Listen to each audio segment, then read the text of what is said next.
UBC Radio Network, your national preferred choice. We broadcast all over Uganda and beyond. Join us on 98 FM in Kampala, 99.4 FM Lira, and 97.4 FM Arua. UBC Radio, inspiring Uganda. Your voice, your platform for exchange of views on topical issues that concern you and our nation. It is therefore quite comic and laughable to hear of some actors in the world giving us lectures about democracy. You give me a lecture about democracy? What are your own credentials? Join us Monday to Friday from 7 to 8 p.m. as we tackle issues of national interest. Mahatma Gandhi was a hero for India, but was so much of a hero to the Africans who were struggling to have the liberation. Nelson Mandela was a hero to the South Africans, but more so to the Africans, and more so to the entire world, about how you can fight freedom without actually having to hold the gun yourself and fight. So it all depends. It can be global, it can be regional, it can be national, it can be communal, and it can be family. Your voice, only on UBC Radio. Inspiring Uganda.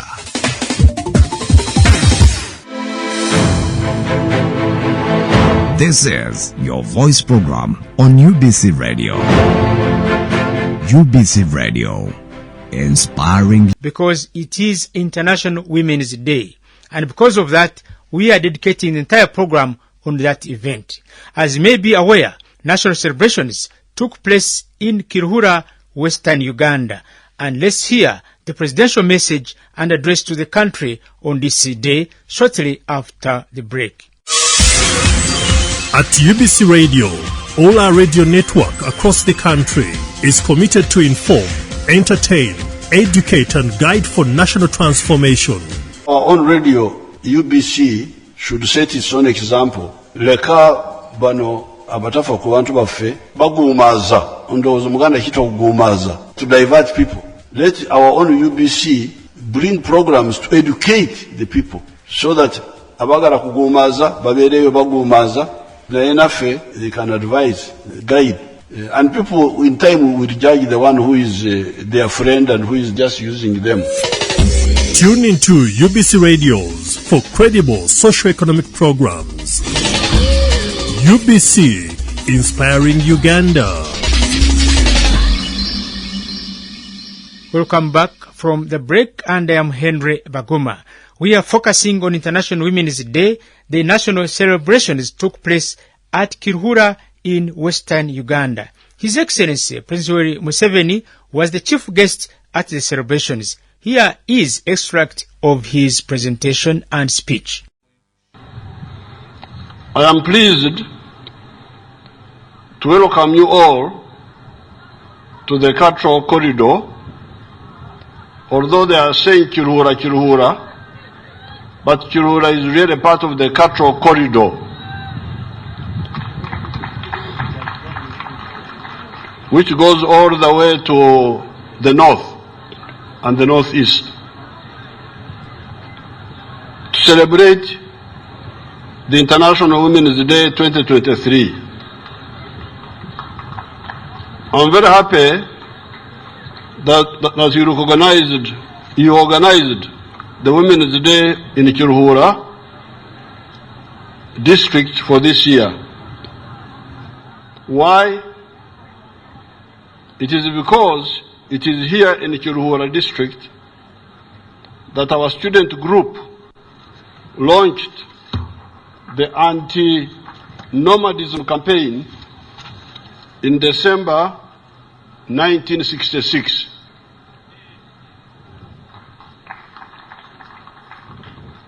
Partially supported by Museveni, who was the member of parliament for this huge area known as Ankole Northeast.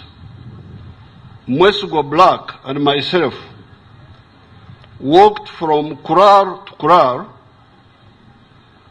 held public meetings at Rushere, Tomyambi, Nama, and Shwerenche, and walked on foot from Nyakasharara to Biharwe, passing through crowds and educating people about the dangers of nomadism and the pre-capitalist traditional economy of only working for the stomach, or korenda yonka.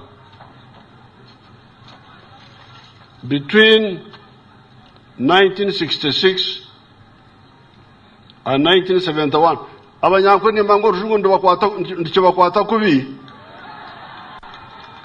Ona ito ashomese zo rujungu rukabare message. Ko kama zenga mbo rujungu ni za kufunura bwanyu. Bakanyango rujungu ndicho bakwata kubi. Ona mliya herre. Aito ashomese za.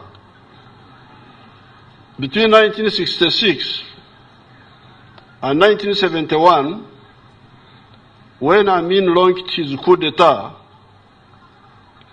we concentrated on decampaigning nomadism that was based on the old inefficient science of the African societies.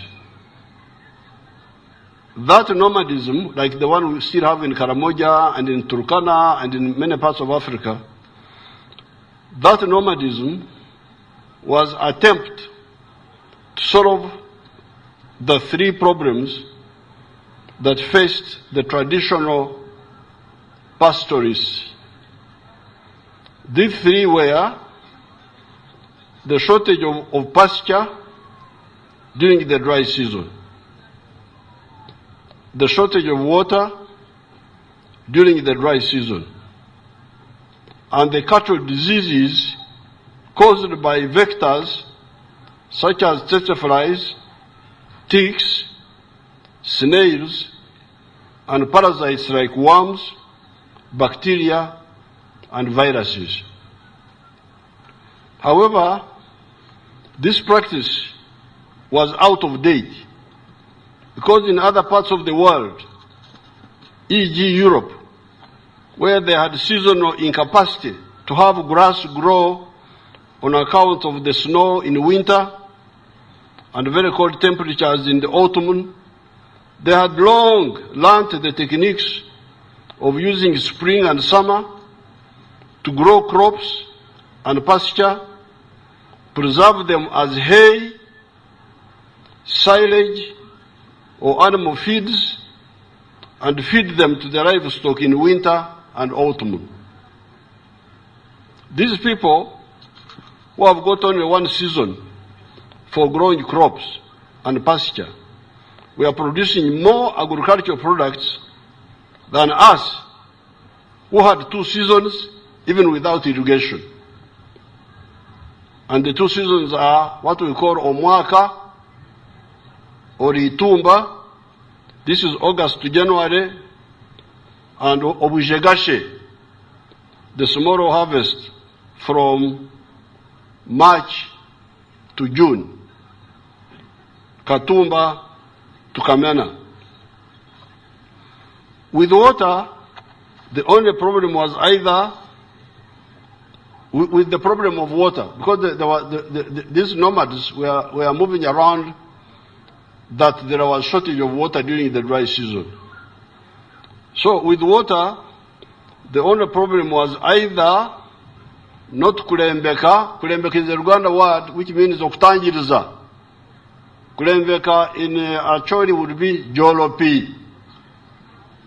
Jolopi or aiga akipi in Ateso.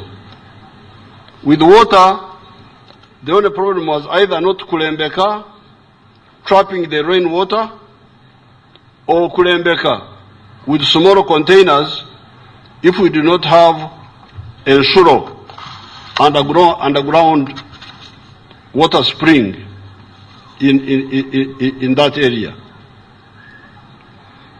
In Karamoja, the experts in water are recommending valley dams of 20,000 cubic meters. That's about 20 million liters. They say that this size of dam will see the cattle out of the dry month of Karamoja for a family. They are saying that if you have a very tank of 20 million liters and you are a family, this water is enough to take you through the dry month in Karamoja. With respect, hence, the issue of water shortage is easily solvable even for the dry season. With respect to running away from the diseases, I asked the Banyankore in 1966 the following question. That time when we were having meetings with these nomads, this is the question I asked them. Murahurire abafamu y'omuzungu eyambarra nibafuruka niko nabuuliza Abanyankore banyu omwaka 1996 obunabashanga obutabe ntubarabamu omuri nyabusho omuri kweta kiruhura ati. Meaning, have you ever heard the people of the Mzungu farm at Mbarara migrating around, being nomadic? By the Mzungu farm, they meant the government stock farm at Mbarara. That's what they were calling that government stock farm. They were calling it Farm Yomzungu. So my question to these Banyankore at that time, 1966, was,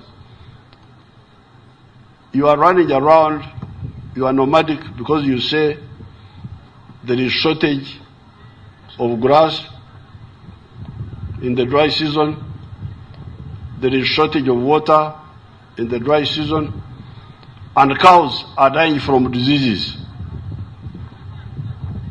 Fortunately, that government farm by that time had been there for almost half a century.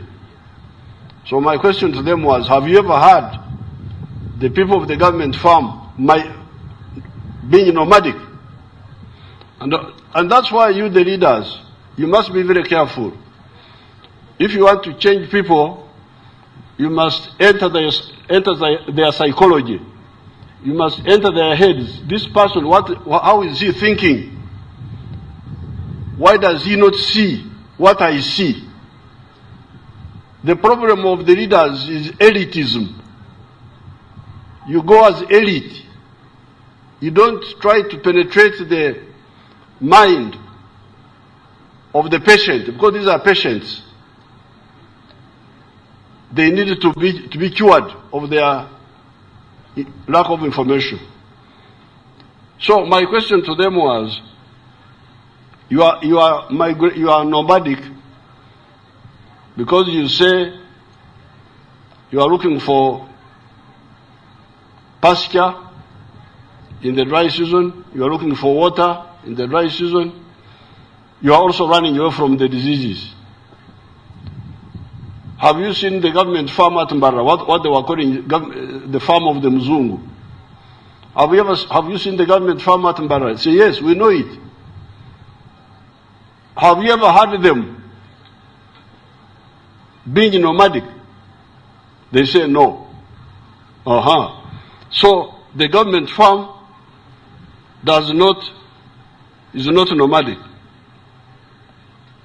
However, they were partially right, because that modern farming was started by the colonial government. Now when I said, have you ever heard those people migrating? And they said no. Their answer was, no, we have never heard the Mzungu being engaged in Kufuruka nomadism. Then my next question was, do you have better cattle than him? Do you have better cattle than the government farm? They just laughed and wondered whether I was mocking them. But they laughed. No, to Durura. Are you mocking us? Their question to us was, embassy obutarugaho ntugiyankahi. You see, that's why really you should go and engage with the people closely. So for them, their question to us was, okay, the government farm does not move around because they have got money to buy drugs continuously. Embassy obutarugaho. And for them, they were saying, where can we get drugs continuously? We are not rich people. We don't have money to buy drugs continuously. So for us, we cannot do that. In other words, that can only be done by those because they have money. Where shall we get the constant supply of drugs that enable the white man to stay in one place without his cattle being attacked by diseases? I then asked one of them, Museveni, the number of calves he had lost that year, 1966. He said 40. He had lost 40 calves because of East Coast fever. I then challenged them to tell me how much those calves would have brought in if they had not died. We estimated at that time the money of those cows, if they had grown, was 20,000. That was equivalent to US dollars 2,900 of that time. That money was enough to build a new deep tank, shillings 12,000, and buy a Volkswagen car at shillings 8,000. Therefore, they had the money to kugura embassy obutarugaho. They had the money for buying the required veterinary drugs sustainably. But that capacity was being squandered by allowing the calves to die from preventable causes. Like the white man's farm, they did not have to kufurka, they did not have to be nomadic. Many people listened to our message and stopped nomadism, fenced the land they occupied traditionally, dug bigger wells, started spraying against the ticks, stopped bush burning, and engaged in crop farming, especially bananas, in addition to cattle rearing. The calf mortality, the calves dying, radically reduced, and their herds multiplied. Between 1966 and 1986, their herds multiplied and had more food security. But then, one question remained unanswered. This is the issue of the correct enterprise in terms of maximizing homestead incomes, taking into account the size of the family land. On account of lack of education, the wananchi would copy blindly. So and so is rich with several herds of Ankole cattle, let us say 1,000, I must be like him. In other words, I must be a rancher. However, to have 1,000 cattle, you need 3.5 square miles of land if you are still using the free range method, etc. Yes, with 1,000 Ankole cattle, you can sell about 200 per year for beef, and this gives you more than 200 million shillings in today's money. That's not bad. The problem, however, was that many people did not have 3.5 square miles of land and could therefore not be ranchers with the free range model, etc. That is how, in 1989, when we had come from the bush, after careful analysis, I recommended dairy farming to them. You will not get out of poverty through ranching, because ranching needs a lot big land, but you can get out of poverty through dairy, through selling milk. while those with big pieces of land could keep both the Ankole Longhorn and the Frisians, I strongly recommended the Frisians for the small and medium holders. The Ankole Longhorn, the Sanga cow, this Sanga here, that's why the Europeans, the vets, came to call the Ankole cow the Sanga cow because of this place here. The word Sanga itself, I don't know where it came from, but it could be from Oksanga. Oksanga, when it is going to rain, you can make a grass canopy, and you cover yourself. That's called a Sanga. So I don't know whether that is from there. So this Sanga cow, or what other names, Enshunje, if they are the big type, or Enkome, the other tougher type, is a superior breed because of the quality of its beef. Yellow fat, and the milk has got more cream, what we call omuichi. However, in the past, we had not marketed those qualities. Therefore, the Ankole cow still depends on the internal market of Kampala and a bit of the regional market, Congo, South Sudan, for beef. I salute His Excellency Ramaphosa, the President of South Africa, for using the 43 cattle I sold him to promote the Ankole cow globally. And its value is going up. His Excellency Ramaphosa has auctioned one of his bulls for Uganda shillings, one bull, 337 million shillings. Yes. Ramaphosa, President of South Africa. Etezena mgulize. Aliyo na tahaza za boko wao. Enemi yemwe akaitunda milioni 335. Enemi yemwe. Kana ngoti ngize zanje za etanane eshatu ziyaguzire nyino kumwongere ndizo shagama stage of tembana. I was sure 30 years ago when I encouraged the small and medium scale Banyankole to go for the Frisians that the value of the Ankole Longhorn would go up. We even already had the report of the Americans in Texas where the Ankole cattle they took from here had taken the first and the sixth positions as the best beef providers in the whole world. The Americans had taken some Ankole cows when they were helping Yasia with the tsetse flies.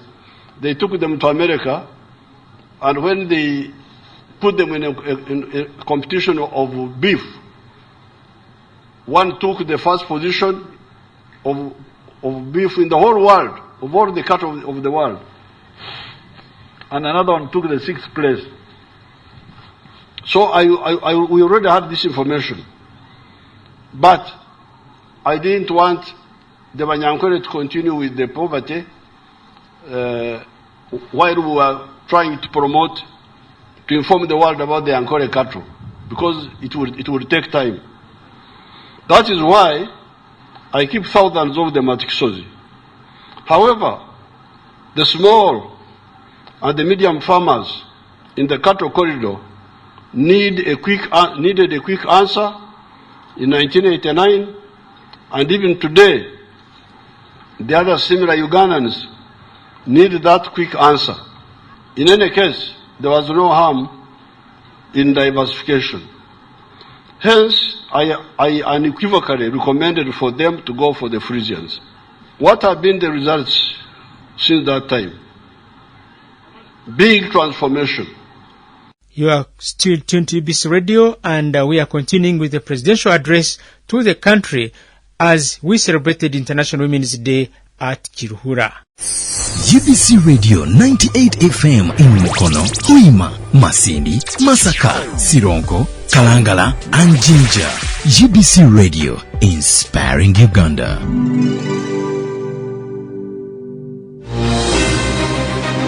You're listening to your voice program on UBC Radio, inspiring Uganda. President Yoweri Museveni spoke on a range of issues focusing on growth, development, and particularly focusing on women emancipation in Uganda. The milk produced in Uganda has gone from 200 million liters per year to now 7.2 billion liters per year. Milk collection has improved tremendously, with players in the market rising from about 15 operators in 1986, collecting only 400,000 liters annually, to a total of 647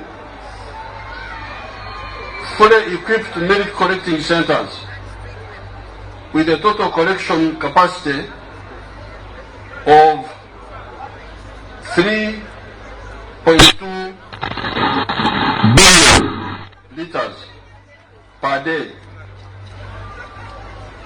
These are owned by dairy cooperatives, private individuals, companies, and processors.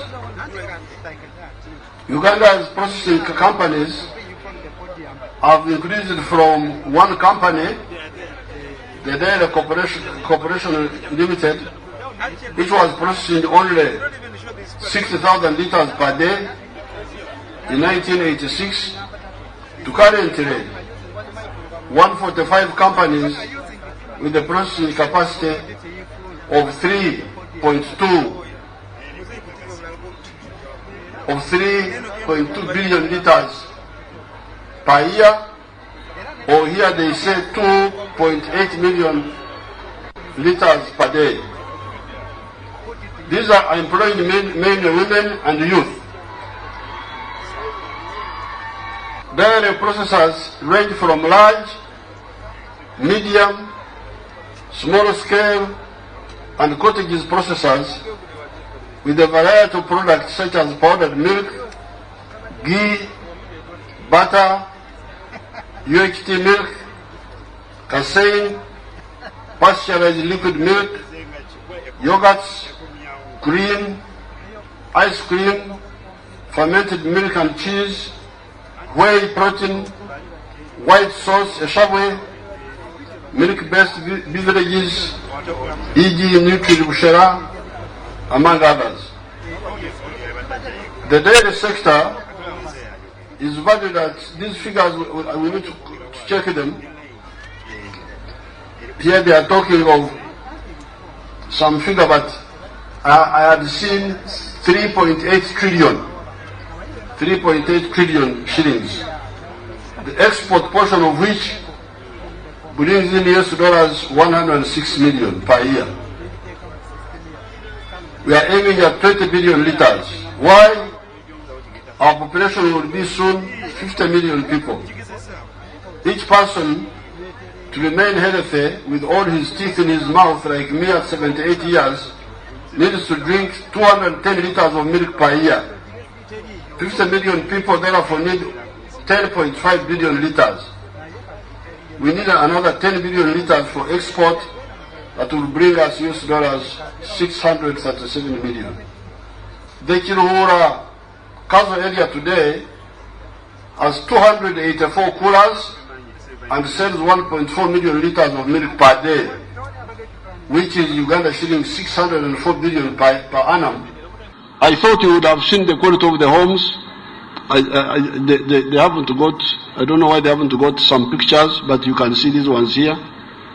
Many of the homes have solar power and tap water from the roofs. Many families are paying for many children in the universities on self-sponsorship. When we came from the bush, The Kirhura Kazo area gave me 800 cows that I used to start the State House Ngoma farm that I've been using to donate cattle to so many people. I'm therefore very happy that you, the women of Uganda, are here to witness this transformation I've been telling you about.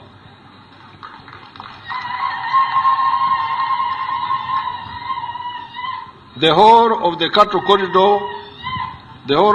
corridor have got this message and have embraced it.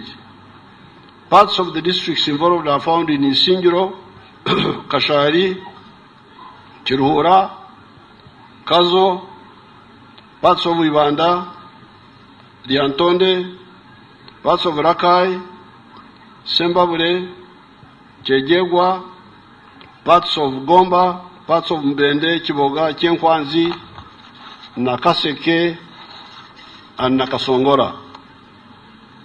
It was after this success in 1995 that I made a countrywide tour of the whole country, telling you about Kulembeka, Jolopi, Aiga Akipi, etc.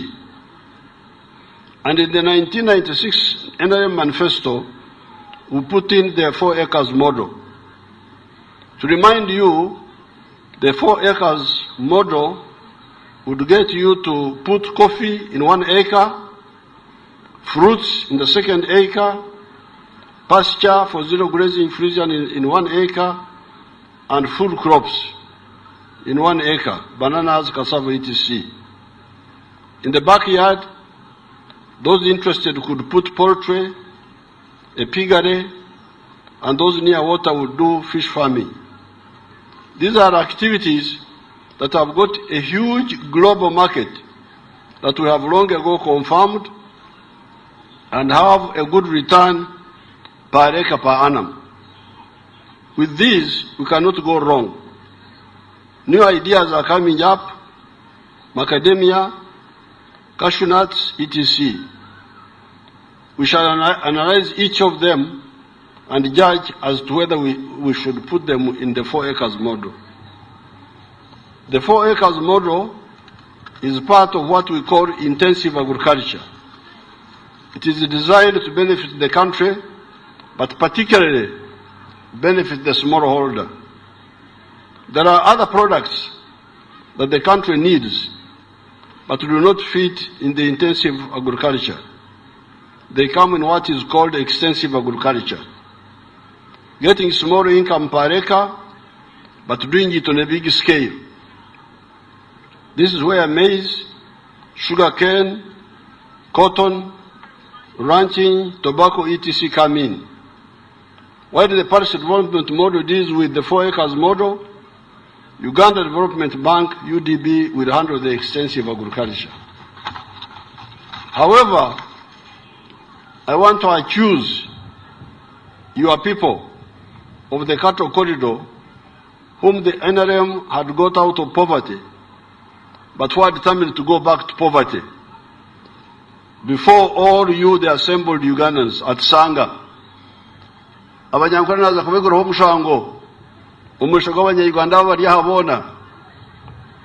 Sanga is a good place to open the case against the people of the cattle corridor because it is only 8 kilometers from 8 miles from the highway where the eclipse of the sun of 1520 of Wirakabir happened, forcing the Banyoro king of the Banyoro of King Orimi I, Ruitamahanga, to flee and abandon all the cattle he had looted from Rwanda for the Banyankore to share among themselves.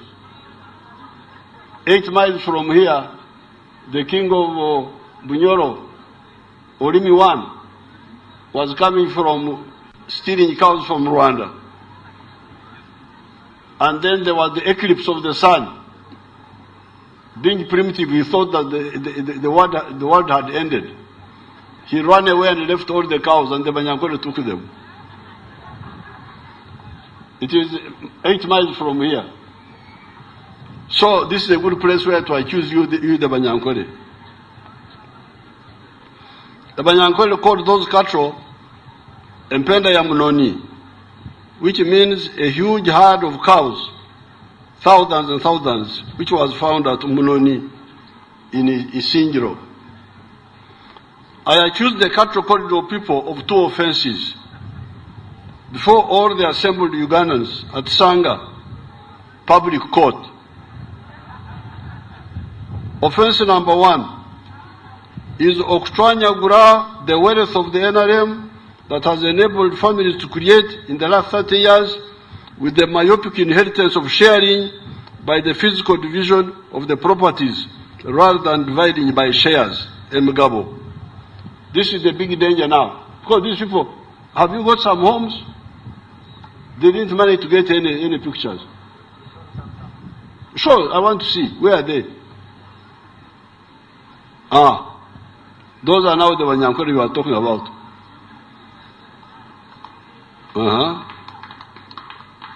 That's how they are living now. From the grass huts. And they have solar, they have water. But now, they are in danger of going back. Because the problem is that because of nomanya Banyankore efumu yanyu gata munonga tugebushe mbeho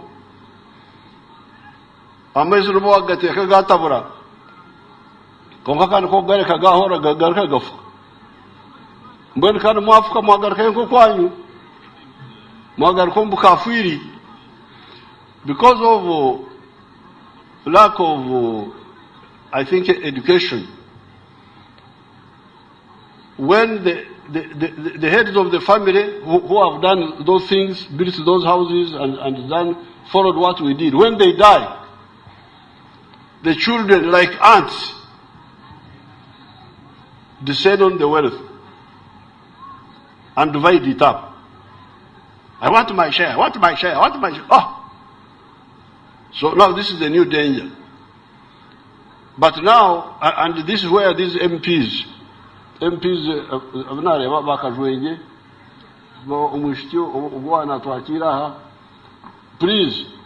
the new war now is to educate these ignorant people not to divide by physical division, but Emigabo. You can have the same, like that house, how would you divide it physically now? One will take one room, another one will take another room. Why don't you keep the property together and you use the modern method of shares, whereby you share the profit that comes from the business? This is the new danger now. So if you are not careful, these people are going back to their poverty. This achievement we had made is in danger because you, the leaders, you don't see for these people, because for us we saw for them. If you leave them, like I have had, even some people who are a bit educated, there are some people I don't want to mention. Recently somebody died and then I rang to find out. Say, oh, how did you share things? Oh, the children divided the property. Really? This is a crime. This is a crime. So this is the offense number 1. I have opened n'abatabariza umushango w'Abanyarwanda bona umushango nagwanjura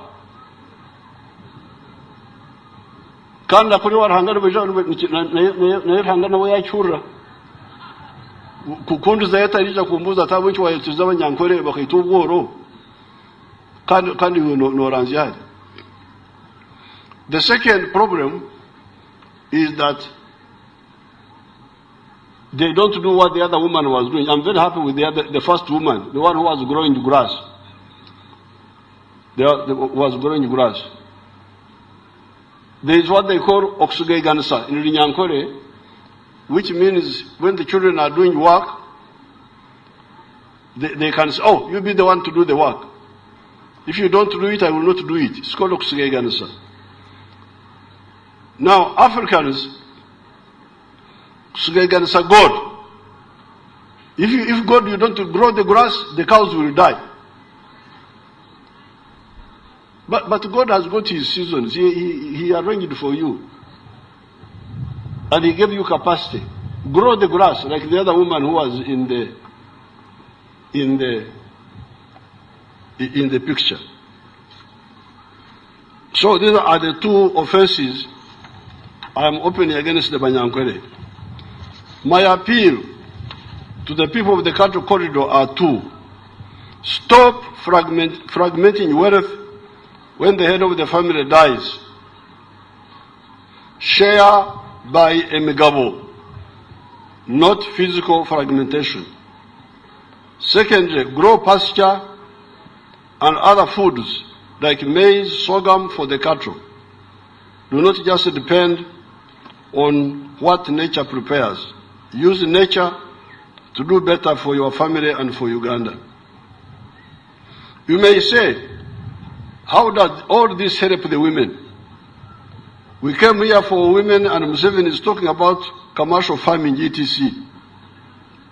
The woman is part and parcel of the family and society. When the families get out of poverty through commercial farming, through manufacturing, through services, through ICT, the four sectors, it is easier to address all the other marginalized groups, including the women. Because your theme, women in science,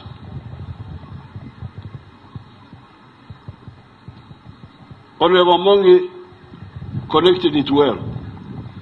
He said you cannot be a scientist unless you went through primary school and you went through secondary school and you went to university. But I want to go further back. You may not even go to the primary school if the home does not have income and food security. Because even when we say the government pays, the children should study free in the government schools, you hear them saying that children are coming at school without food now. So now, then these greedy teachers and their headmasters start now collecting money from people who have no food. If he has no food, where will he get money from? Must have lunch money. The issue of lunch should be solved at home.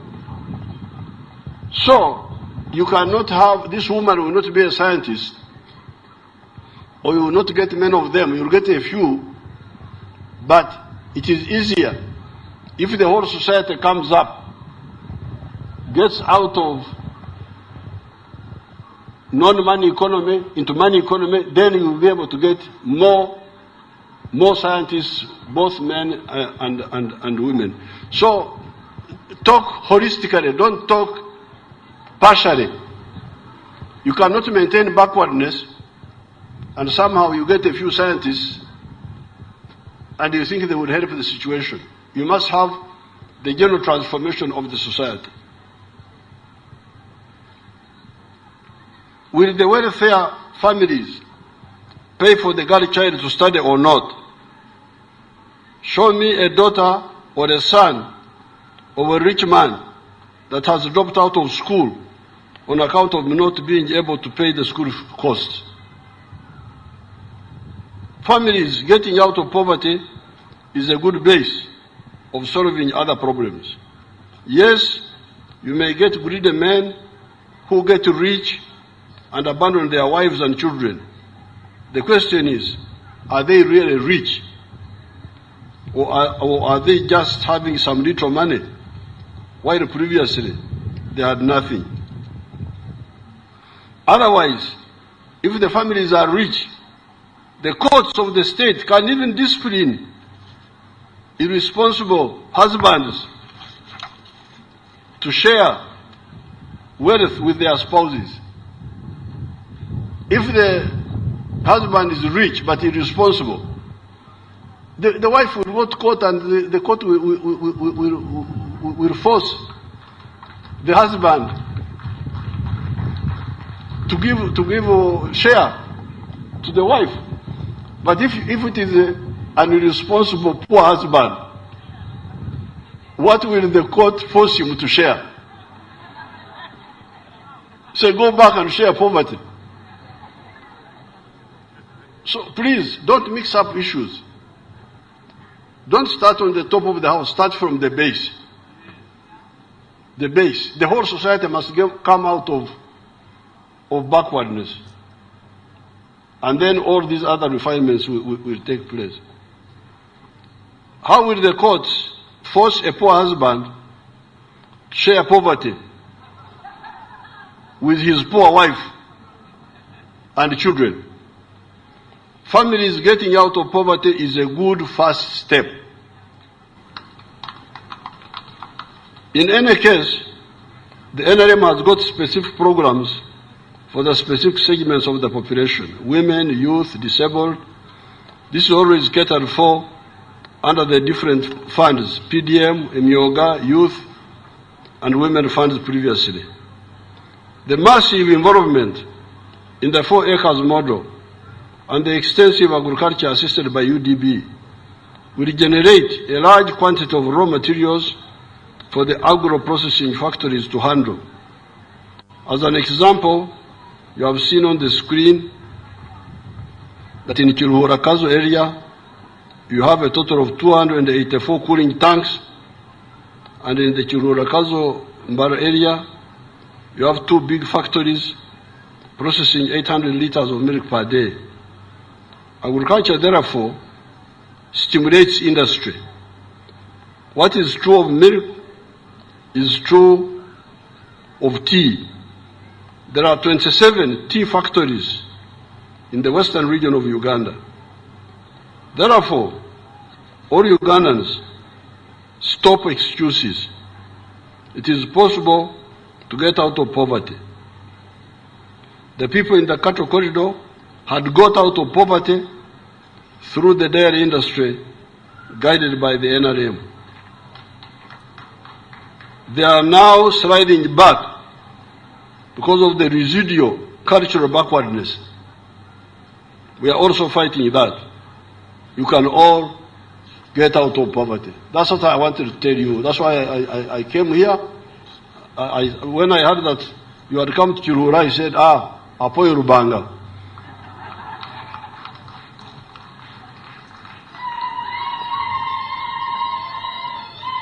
When I heard that the women were coming to Kiruhura, I said, praised be the Lord. Let me go and tell them what happened here. Imaba Kiruhura, hat kandi mwatutwenteje obukafiri n'obutaranzya nbuja kubagarrayo kuko Sanyo nakibagambira mukore kampuni z'amaka abembezi banyu babahabure n'abantu batereza ibintu byabo batakafwire areke kwaza kufare ro rwanda kazaheguro ubukafiri bwonga nimba Rwanda ebatakoreri ubu bwana bubunanga abantu mbahabure bahandike ibintu byaboge bakore kampuni ya family yabo bagikora hati niyo bagikora nyine kayargaho tikineshongaho bonga bacyandike atukundurgaho mukore kampuni mukore muti no barage mugabo iyo rukwenda urukwenda ngo akiza abandi no cyandika no kitaho dero tubara kutagura arabona za kabare ngashanga y'abakiga ntimwe bakigamu ntikaine kinshobere nti nkigirende ngunenki noma bakiguko kwagamba ngunenki nti nyine enyungu yanshoga yokutaha amaizi konka nyine enyungu emwe konka nyine amaju 5 mbwenu enyungu enyigirende baho namatubangarukamu ntumwe sho wakujata tukabagane gusyo uwejo uri akatwarura gusyo nguco nguwagishisha ntingirenta ngwenyu ngotajata ngogereke eshugaine otahamezi ogatomwananka ogarike otayo aganda ogatomwana ntikashaba abakiga kamwakimanyejo kamwamanya bukuru mbona abakiga bakampo bwenyu mbagane ameze genyungu yata mutabagane enyungu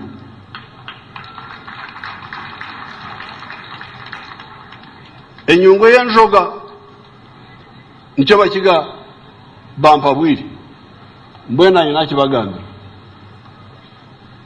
okwate enyungu mukabagane ngusyo mwera ngo magezi cyabo engusyo bakanyamwe ngusyo no karangera wesene ninge binyobo ko kana kutamizi no takitamizi amezi no bagargaho. Well, dear listener, that is all we prepared for you. This time round, we focused on the presidential address to the country as Ugandans celebrated International Women's Day. Activities took place in Kiruhura, Western Uganda. I am Henry Baguma, Herbert Kigondo, Bob Brown Mugisha, together with our production crew, Iga Masajage and Aliam Simenta, now saying Happy International Women's Day celebrations. Thank you for tuning in to your voice program on UBC Radio. UBC Radio, inspiring Uganda.